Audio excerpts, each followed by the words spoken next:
Welcome to the Tug of War. We're so glad you're here today. This is a conversation between two friends. There's the beginning of our typical intro. Yeah, there you go. Keep where going. We just talk about this idea that God has something great for us. And so there's something that's tugging us into more. But we are where we are. That's right. And where you are and where you want to be, there's this chasm, this void, this emptiness, this distance, this span. That is the tug of war. And so we are all fighting to get to the more God has for us. But we've been learning how to be content where we are today. Today we're going to talk about something that we've been learning and navigating right now in this moment. Wait, are we not going to talk about? Are we not going to talk about main character energy though? Oh, we can. Yeah, let's talk about main character. Yeah. energy. So I'm in my message. I talk about like you're not the main character. Right. God is the main character. Guess what? I am not the main character of my life. This is true. But I think that I am. We all think that we are. I'm the boss, right? I think that I'm in charge. I'm the main character. But the truth is that I'm just I'm not an NPC, but I am you're a supporting actor. I'm a supporting actor in another person's movie. And guess what? His name is Jesus. Because we watch movies, we don't play video Yahweh, games. Or Yeshua. We have someone get mad. That Pastor Truston didn't say Yeshua in his sermon. Why are you not using Jesus' real name? We asked how to spell that. They didn't even know. And so I'm just saying, if you're going to get all bent out of shape about it, at least have your knowledge backed up, ready to go. Is that Greek or Hebrew, ma'am? I don't know. Okay, then you can't be mad at me. So we talked about how we aren't the main character. Right. And so I was at a restaurant by myself working on the sermon, and the waitress, she said to me, "You have main character energy." And that was the first time that I heard that. Well, she was just flirting with you. That's what was happening, just so we're clear. You don't say that to someone unless you're trying to draw out more conversation. Draw out a tip. Oh, maybe that's all it was. You're right. I'm sure that's main character energy. And so I was chewing on it. No, I love it. It was a great analogy, and it's true. Can we link it? Do we link sermons? Yeah, we link sermons. Boom. Oh, there we go. We link it. Easton loves it when we do that. So far, we have a picture of Bailey in high school. And here, put it up again. Oh, and she's going to love that. And then we have sermon link. Okay, good. Okay, we did a podcast. We did an episode a while ago called Leading While Bleeding. We sure did. And we talked about how as leaders that sometimes stuff hits the fan. Right. It's the worst. You're in pain, no matter what kind of leader you are. You can be leading a Fortune 500 company, or you can be trying to lead your child through Target. Correct. Any and all ways on the spectrum. Leading while bleeding is a necessary part of being a human, actually. Yeah. But oftentimes we find that we want to fall into I'm just bleeding right now, so I can't lead. And that's not what we can do. We have to decide, no, if I'm really going to tug into more, if I'm really going to be all God's called me to be, I have to be okay learning how to keep leading while I'm bleeding, while painful things are happening. Yeah. But something we've learned in that season is that it's not just enough to keep leading while we're bleeding. Mm-hmm. Because if you keep going and you don't stop and you don't change it up a little bit, then eventually you just bleed to death. You just bleed out. You're just drained, and I can no longer take it anymore. And so something that we've decided and determined in our life is something that we're going to do even when we're bleeding, even when we're leading, no matter what are we gonna, we're gonna have fun. We are going to laugh while crying. That's right. So we talked about leading while bleeding, but today we want to talk about laughing while crying. Have you ever laughed so hard you cried? Oh yeah. Right? You ever been sitting there? I've laughed so hard that I almost passed out. I laughed so hard that I see stars and I look like I'm having a heart attack. I'm not. I'm good. Can we put in the clip of the video when you're literally rolling on the floor laughing so hard? Oh, this was at a Harbor Weekend, which was our last episode. Harbor Weekend. Okay. We got it in the bag. Got it in the bag. They're laughing.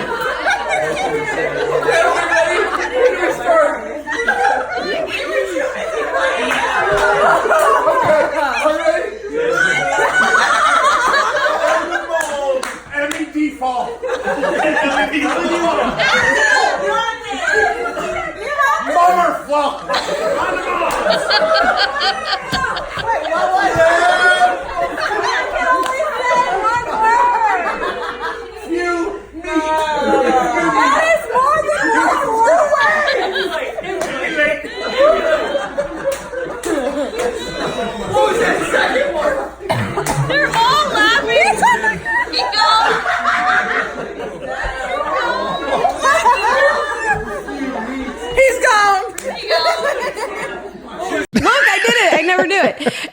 So there's a video clip of you laughing to death on the floor. Yeah. And we're all crying, laughing, having such a good time.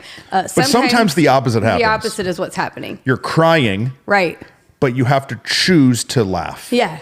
Because you can cry about a lot of things. And it's funny because once you start crying about it, you can just build the pile. And like the other day, I was saying to Rachel, I was like, don't you just like, once you start crying, you can't stop? Like for me, I don't cry very often, but when I do, then it's like, I'll cry at like cats, which I hate cats. So like, it's stupid, but I'll cry about anything. And the truth is we have to make a decision to stop, right? My mom, her dog died yesterday. I didn't say dogs. I said I hate cats, but I love Dolly. Dolly was the sweet dog. Dolly, pour one out for Dolly. Pour one out for Dolly. Sad. It was sad. Sometimes. Are you okay? It's not my, that's like your first sister. My mom and dad got Dolly, I think, right before I left for college. Oh, okay. So, you guys so never Dolly grew up was together never in the house. was never like. She was never your like OG. No, okay. Binky. Binky. Binky was Is that my a dog. Cat or, this dog. Yeah, Okay. Schnauzer. Oh, I'm sorry. Then Chelba. A what? Chelba. What's our other dog's name? It means dog in Assyrian. I was gonna say those names are interesting. Yeah, Binky and Chelba. Okay. Those were my Those are your OGs. Okay. OGs. But yeah, I mean, sometimes bad stuff happens, and while you're crying, you have to make a decision to not just stay in that hole. Yeah, that's the thing. I think it's not just like laugh like something silly. It's like you have to make an intentional shift of your like mind and heart. Otherwise, you're going to stay in the hole. Yeah. So what are some things you do to laugh? Lots of stuff, laughing while crying. First, Go. before, I think that you have to identify like where you're at. Oh, that you're crying. You have Or to that identify having a hard that you're time. like not just in like a sad moment, but you have to identify those like I'm in a funk. Yeah. Like, you know, Time to shake it up. when I start praying for the rapture to happen. You do that a lot? No, but sometimes. You remember when you were a kid and your parents would say that? And I would literally pray like, God, don't come back, please, until Why? I get married. Yeah, I knew that and was- like all the things that go with that. And then until I get to like have a good job and be a grown up in my own house. I'm here. Yeah. I've done all those answered my things. prayer. And now we are our parents. Now it's harder in life than it was when we were young. Yeah, and if you're not a Christian, you don't know what the junk we're talking about. Well, you go watch The End Is Near. Jesus is the Question best. mark. You should like him. Yeah. So when everything starts to feel like it's dogpiling on you. Yeah. And you're getting punched and pinched and squeezed and Right, jerked all those around things, and yeah. all that stuff's happening and you're getting dogpiled on. It's in those moments that you have to realize, okay, I'm in a season of funkiness. Yeah. Not like good funkiness. Right. I'm in a funk. Like I'm not doing well. Yeah. That you've got to, you either just stay there. Right. Or you like intentionally laugh while you're crying. Yeah. And so there's a bunch of things that I do to help myself. Because I think your natural tendency is to like curl up on the couch, get a blanket, and just stay there, right? Like Yeah, with as a human- with some ice cream. Yeah, I think as people, that's our natural tendency to feel sorry for ourselves, to feel sad, to want others to come along in our like empathy for our sadness, rather than go, nope, I'm gonna shake it off. Like, Well, Taylor it's Swift. easier. It is easier. It's easier to just stay stuck in a ditch than it Yeah. is to dig yourself out. No, for sure. And so for me, I'll do all kind of stuff when I'm in season of sadness. I'll tell you what I think is the most important one. Okay. But then I'll talk about some of the smaller ones. Okay. I think the most important one is to have a healthy community. Yeah. That's the most important one. Smaller ones for me is I'll listen to stuff that makes me laugh. Yeah. So I'll listen to comedians. I'll watch a movie that's fun or funny or makes me laugh, even if I've seen it 100 times. You know? The other night we were texting, like our spouses and us have a thread, and y'all were watching one of the Yellowstone series. Yeah, Rachel's not down because it's too intense. It's so intense. It's so heavy.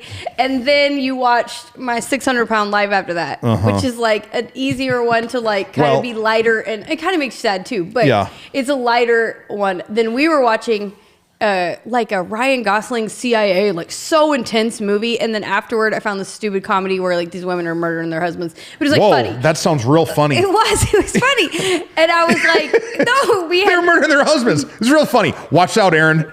Check yourself. it was funny. But it was like, we had to swing the pendulum because we had gotten so heavy that then I was like, I'm going to go to bed heavy and then I'm going to wake up heavy. And what you're saying is sometimes we're in a funk where we just need to change the channel. Yeah. Like actually put on The Office, put on Jim Gaffigan comedy. Like, for sure. Like, try to find clean comedy rather than crazy Watch comedy. Parks and Rec again. Yes. Like, you sent me a Leslie Knope I clip did. You're this welcome. morning, and it was the greatest way to start my day. Well, it's because Whitney wants to be Leslie Knope, deep in my which heart. leaves me... Just be Ron, okay? I know, but the problem is I want to be Ron / Tom / Andy. Yeah, we know. Kind of like a amalgamation. Yeah. A what? Now I can't say it right. Amalgamation? Amalgamation. I think that's a word. Somebody got a mouthful of marbles over here. So you have to choose to just laugh every once in a while. And so put yourself somewhere. Go to a place that is inspiring. Mm-hmm. Go to a place that's outside of your context. Like we had talked, we took our staff at Harbor Weekend to a fun environment. Right. We could have stayed in the city.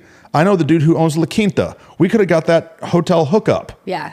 Right? They got a meeting. They got a lame. They got a meeting. I'm saying they got a meeting room. They got a meeting room. You're right.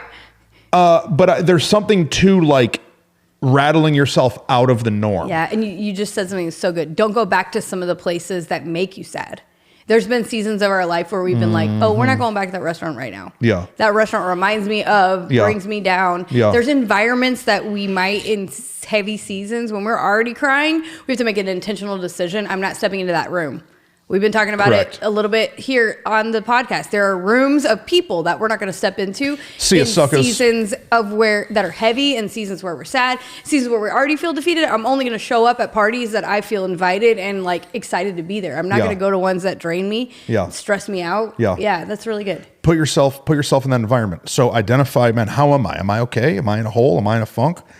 If you are, then what can you do to rattle the cage? Now, we can run to things that are not healthy. Absolutely. Like laying on the couch, just sleeping, eating a tub of ice cream, being Pixie Fair in World of Warcraft for 39 hours in a row. We can run to these things that we think are going to help bring us out of this kind of depression that we're in. But there's a lot of other things. Well, you can go to work out. That's true. I'm saying get your body moving. If your heart is stuck, get your body moving. That's really good. That's really good wisdom. I think that because if you don't, what you're saying is, but it's just one bowl of ice cream. But it's just one like sad evening. Yeah. But what it is a slippery slope, and you find yourself all the way down in a ditch. And you look at people that are really in a depression or really struggling or maybe have an addiction, and you're like, how did they get there? Well, it probably started with a little bit of a season that was heavy and hard and overwhelming, and they just let one day go by and another day and another. And so if we want to step into all the more that we're supposed to and that we're called to, we got to just shake it off, break the cycle, and start again. Doesn't mean we won't have a funky day every now and then, but like get ourselves out of the slope that's going this way and pull ourselves back up. I love that. I remember back when we were at the Matlock building, we were like in the process of selling that building, and there was just a lot of moving pieces, a lot of stuff going on. And I just bought Titus some RC cars and like really loved playing with him doing that. And so I remember in a heavy season I was in, I brought one of his RC cars to the church. Yeah. And I would just be like deep in a sermon prep or something. And I would just get up and I would just go outside and race his RC car around the parking lot for 15 minutes. And I need to bring it back up. No, it's smart. Like it was a break. Yeah. It's a break. In the day. In the day to put yourself in a different headspace, and it really helps like free some stuff. Laugh while you're crying. No, it's really fun. You reminded me of, I remember a heavy season with my family, like my extended family, and it was like really heavy, and Aaron and I were having to have all these serious conversations, and I felt like our kids were having to have heavy conversations that were bigger than what they needed to deal with. Yeah. And so one Saturday I was like, let's go to what is it called now? No, I don't know what it's called. The Jumpy place. Perks, bounce. What's it called? The bouncing place. Urban Air. Thank you. Urban Air bounce a lot. I don't know. Urban Air. It's like a trampoline park. I was making up names of places that don't even exist. And just we're like, this is silly. Like we have no reason. Normally I would only come here for a birthday party for some kids, but we were like, we just need to go be absurd and do something we would never do. And I remember we laughed so hard, like again, just because it was silly. And like grown adults with our children in this jumpy place, just jumping on a trampoline, probably pulled a muscle in my back, but oh well, like, because it was fun. Go to the roller skating rink. Yeah, just do something go crazy bowling. different. We just went and rode go-karts. It's the greatest thing I ever did. It was really about fun. to buy a membership to the go-kart place, except it's like an hour away. So Phil ran into me. He hurt his rib and man, I wish we my had I wish we had a video. I love you, Phil. I thought Whitney died. It was actually Easton ran into Aaron, and then I came around the corner so fast and didn't see their wreck that I slid, and then I stopped, and I was so proud because I stopped before them. These were not regular go-karts. No, these are called Andretti, like Mario Andretti. You have to wear a legit DOT-approved helmet. Yeah, it was serious. And so then Phil ran into me, and then afterwards he's rubbing his rib, and I was like, "Are you okay?" And he's like, "I did it running into you." I'm like, "Oh, it was you." Oh, man. I'm just kidding. Love you, Phil. Yeah, do something fun. Do something fun. Okay, laughing while crying. Yes. What else before we get to community? Yeah, I mean, just any of those things. So, something Aaron and I used to do years ago is just put music on in our house. That's true. Like, that's fun and light. Like, sometimes there's just heaviness. You get the news on, so sad. Oh, yeah, like, turn that junk What off. is the thing that they're trying to make us sad about today? They're Like, selling sadness. They're selling stress. The news sells stress. God, it's their you're job. right. And so it'd be like, that's enough, turn it off. And so, like, yeah, The Office is something silly in our house we've watched a million times and laughed, or Friends episodes or whatever. But sometimes it's just music that gets you up and dancing. And what you said, get you up and moving. Yeah. Go on a walk, do something to change the environment, and then just change the environment. I'm not going to stay sad anymore. Do an activity that you normally wouldn't do. Like this year, Rachel bought, we always do a gingerbread house for Christmas. Mm-hmm. But this year she bought 4 of them. Okay. And so we had a gingerbread contest. Yes. And it was like this big thing. The kids were so excited. And like, I remember coming home like, man, I don't want to make no gingerbread house right now.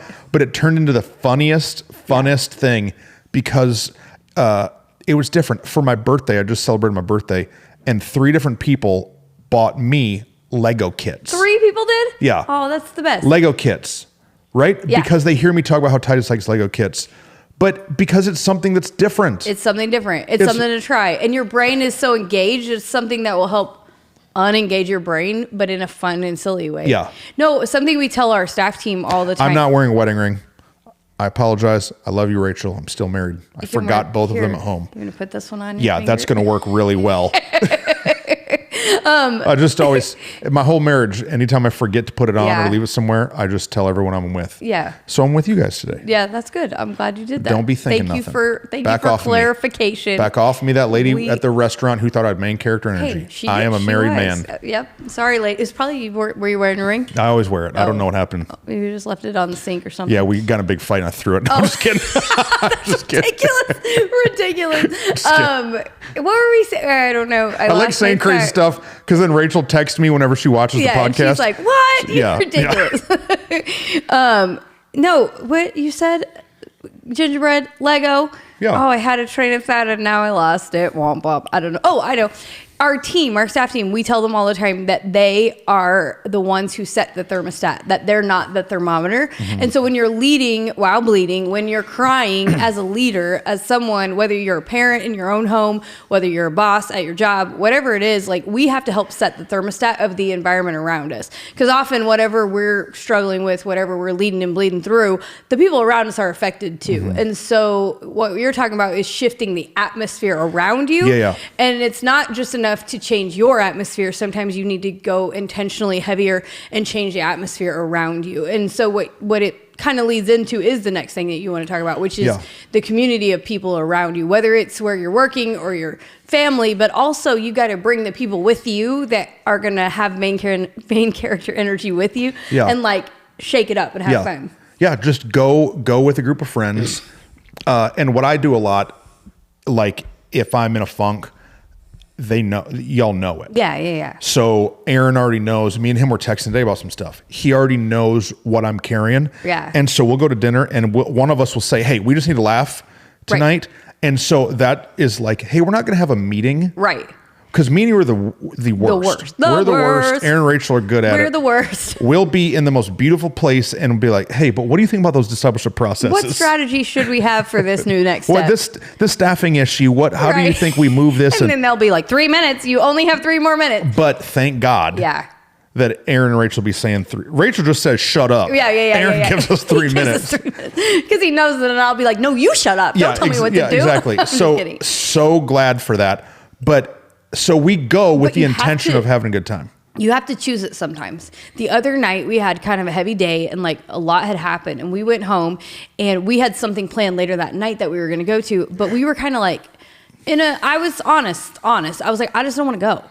It wasn't necessarily that where I wanted to go was bad. It was that the day had made me feel like, never mind, I'll just stay on the couch. I'll just sit here and be in it. And then Aaron was like, kind of at the same moment, his plans had changed or whatever. And he was like, well, we can if we want to. And we talked about it and we were like, no.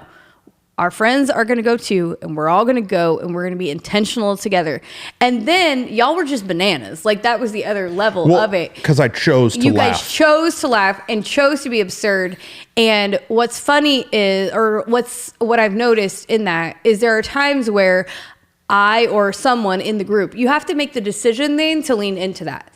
Because y'all were being silly and absurd. And at certain points, we could have been like, all right, that's enough, guys. You guys are being so silly and goofy. And like bring the energy down. No. They're bringing us into laughter. So now I'm going to choose to go into the laughter and not bring down the energy around me. And so I think that's the part is like, you got to get around people that are going to help pull you out of the funk. And so like y'all, it didn't matter what we said. Y'all were going to keep laughing and being silly because you were like, this is what we're choosing. And I know by the time I got home that day, I was like, that evening, I was like, thank God we did that. I felt so much better, which then in turn made my next day better, and I think the only way to know how successful that is to actually just try it. And then you realize the feeling of like, oh, I can laugh while I'm crying. I think some people feel like, but shouldn't I mourn this thing, or shouldn't I really I should feel sad about this. But I for need a timeline, right. For how long? The Bible says there's a season for everything under the sun. Cool, cry, be mad, be upset. But you can still laugh too. For how long though? Right. Have a good time. Something, as you were talking with me and Aaron the other night, we were acting a fool. Aaron, Whitney's husband, works in downtown Fort Worth in like a professional environment. A very professional. So my man be wearing suits. His words are very political. And like slacks. Right. Oh, yeah. But I show up to work dressed like this. Yeah. I look like a big 13-year-old. That's fine. When I show up to work. And so you know what Aaron does is Aaron has more Hawaiian shirts and flowery shirts. Yes. He has this one jacket, this flower jacket. Do you have a picture of Aaron's flower jacket? Yeah. This dude be wearing this flower jacket looking crazy. Yeah. And so I remember I said this to him a long time ago. Yeah. And he was like, because I have to dress so rigid at work. Yeah. That when he gets out, he swings the pendulum. Yeah. And like, I think there's a lot of wisdom in that. Right. Because it would be very easy for him to settle into I am serious. Blacks, browns, blues. Right. It'd be very easy for him to settle into solid neutrals. Yeah. Suit, jacket, and tie, man. Right. But he understood like, no, I have to be able to laugh too. And that's been good for me to learn from. Well, the truth of it is, I think because he is actually the flower guy, like he is the fun guy. Yeah. It has built longevity in the job that God's called him to in this season. Right. And that's part of it that I think sometimes we take ourselves so seriously because I am a boss. I am in charge here. People respect me. And it's like, no, that's true. But if you don't allow who you are to shine out in your life and have fun and laugh again, then you're not going to be very long for the world of where you're currently called to. And so like, it's super important. You've got to allow yourself to go, okay, what's the area of fun where I am just me and I feel so happy, I feel joyful. That was something you and I struggled with for a while, was what does bring me joy? Like, well, I'm still trying to figure it out all the way. Yeah. What makes me laugh? What is the thing that is more carefree? And we have to find that. You've got to find it, because some of the things that brought you joy in one season will bring you issues in another. I love good barbecue, but like, that's not a good thing for me to run to. Correct. Correct. It's not a healthy thing. Not all the time anyway. So like as I'm learning to abide and take a Sabbath every week, is that really smart for me every Friday to go try a new barbecue spot in the Metroplex by myself? Right.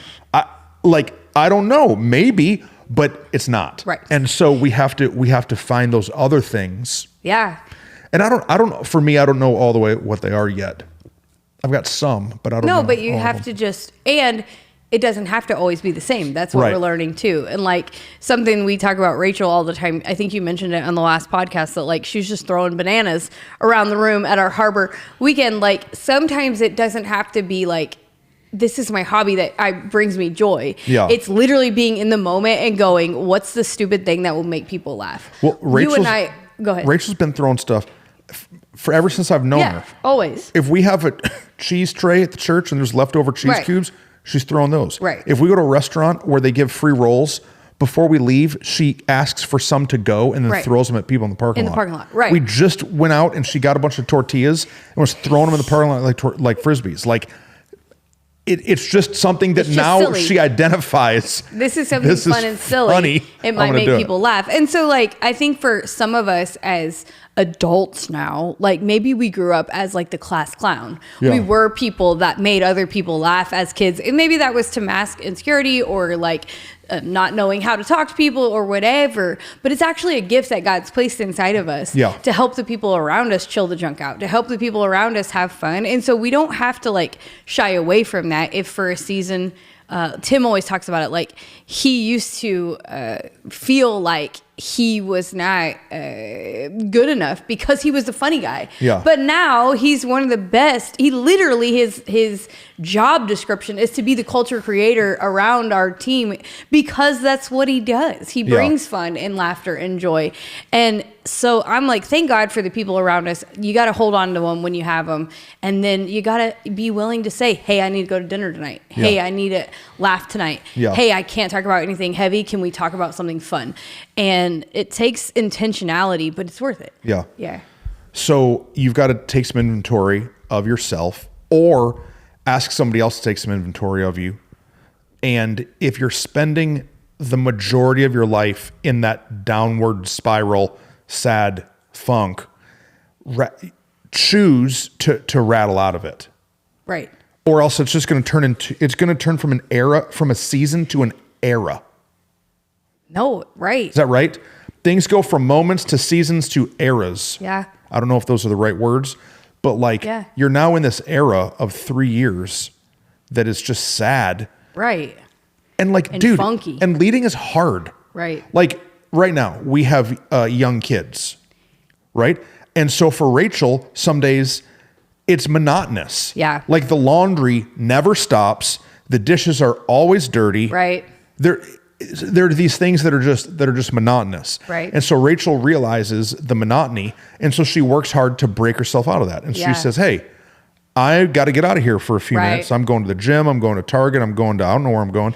And so she just pulls herself out of that environment just for a window of time and then really hold on to that. Something we say all the time is that energy is a choice. Yeah. And I've had people, especially young adults, as they've like come in and are being mentored, and they'll say, well, but isn't that just being fake? Isn't that just pretending? And so I think it's important to talk about the fact that like choosing to laugh does not mean you're being fake. No. It does not mean that you are disregarding what's happening around you. It doesn't mean you're not building a plan. Like you and I are still going to build a plan for the discipleship strategy that we're going to build. We're just choosing the right time and the right place to do it. And we're allowing ourselves to be filled back up with laughter, filled back up with joy. But I know here on the Tug of War, we're very authentic and we're very vulnerable about who we are. And so it's important to say that like it's not about being fake. It's about finding what will allow me to keep being me, keep being more than what I was yesterday, tug into all that God's called me to, rather than to get stuck in it, right? Yeah. No, I think it's a super important piece that I just feel like. Yeah, I've heard people ask that question about how, like, choose energy, and well, is that being fake? Listen, if that's being fake, we're fake all the time. Right. You know what I mean? If I was real, every moment, not many people would like me. No, if you had to tell everybody that their baby was cute or not cute based on what you actually thought. Or if I punched every person I wanted to punch. Right. Dude, so when everybody says that, I'm like, you're cute. Right. That you think that this is being manipulative or being fake. No, man, it's choosing. Yeah. If I get a flat tire on my truck, I don't want to change it, but I do it. Right. And so you click into a gear to get the job done. Right. And I think that when it comes to pulling ourselves out of sadness, we have to click into a gear. Absolutely. Into a gear. Okay. No, it's super good. We talked about places to go, things to do, people to be with. What else? One, I think that they just text me that I think is a good one is what about when you're around people who keep you crying, people who are bringing you down? Are you allowed to tell those people to be quiet? Are we allowed to say no more? Like, what do we do if we find ourselves in a situation where we're just around people that are they won't stop crying? I think that there's a conversation to be had. Yeah. And then you judge to see if there's a change. Yeah. And then if there's not a change, then there's a distancing that is applied. No, I think for sure. There's people like that with me that every time I see them, womp, womp. Right. What's the SNL sketch? Debbie Downer? Debbie Downer. Yeah. Is it Debbie Downer? What's her name? Debbie. They don't know. They're all 20. They don't know SNL. Yeah. SNL's no longer relevant. I think it's Debbie Downer. Yeah. And like, it's this sketch where everybody's like at Disneyland. That's right. Everybody's at Disneyland. And then they're like eating or something. And she says like, well, did you know that child labor is the thing that produces all the Mickey ears? And then the music's like, womp, womp. Yeah. You know? Yeah. And they're like doing the funnest thing. And she's like, well, the report came back. I can never have children. Womp, it's all womp. these like so sad the worst. things. Yeah. And it's absurd. But those people really exist. Right. Yeah. Amber Alert. Jesus help them. Oh, help Amber. And so, no, they're real in your life. There's people that you ask them every time you say, how are you doing? And they're like, oh, I'm tired. Oh, I'm busy. Oh, I'm sad. And like in moments where you're crying, yes, we want to like have people mourn with us. But at the same time, we have to be really intentional to give ourselves distance and space. You know what I tried to do for a long time with people like that is I tried to be a tugboat for them. Okay. I tried to see their sadness, see their lack of contentment, see their issue or whatever. Right. And I tried to throw a rope and use my horsepower to tug them into more. And man, it led to me overheating and me getting burned out and me getting sad that they sunk. Right. And so I think that instead of us being a tugboat, we need to be a lighthouse. Yeah. That is like, hey, this is the direction. Here's the direction. Like, watch out for those rocks I see you're about to crash into. Like, that we're leading, not just forcing. What's the saying? You can take a horse to water, but you can't make it drink. Yeah. Yellowstone. It's so good, right? No, it's like a quote. It's like a cowboy. It's a cowboy quote. But I'm saying on that show, there's always quotes. And I'm like, yes, it's so good. No, it's true. It's really good. So if there's somebody that's dragging you down, you just have to be. And like they won't let you tug them out of it, then dude, cut the rope. Well, something you and I have talked about before that in seasons we've had to be intentional with each other to recognize, hey, if I'm going down to a ditch, I can pull you out of it. And if we're iron sharpening iron, if we're equally yoked in our relationship with God, in our emotional health, in the type of people that we are, then we can also then steer the ship back out of the ditch together, or the boat or the car or whatever is in the ditch. Yeah. But if they're not people that are going to be able to do that with you, then you just need to give yourself enough space, because otherwise, they're going to pull you down, and you're going to try. Unless there is a deep commitment. Well, truth. So I'm saying if you're married, you can't, we're not telling you to get I'm divorced. not telling you to divorce them. Right. But what I am saying is if you don't have the power to pull them out, you need more horsepower. Yeah. It's counseling time. Right. It's community time. Yeah. It's confrontation time. That there has to then be, it's not just on you. And I think that we can think that stuff's just on us, and then we don't talk to anybody about it. Right. And then we're getting killed. No, so good. If you are crying, take some time this week to intentionally laugh. Yeah. No, get yourself some comedy. Put it on your YouTube feed. Like, actually take some time to go laugh. Remember years ago, we actually went to like a comedy show in downtown Fort Worth. Yeah. And it was, we need to go more. Yeah. We need to just put ourselves in spaces and places that allow us to laugh. If you're having a heavy season, or Or if you're crying about something, like give yourself a timeline and then go from this hour to this hour. I'm not going to think about it. I'm not going to talk about it. I'm going to do something fun instead. Yeah. And then get somebody to go with you.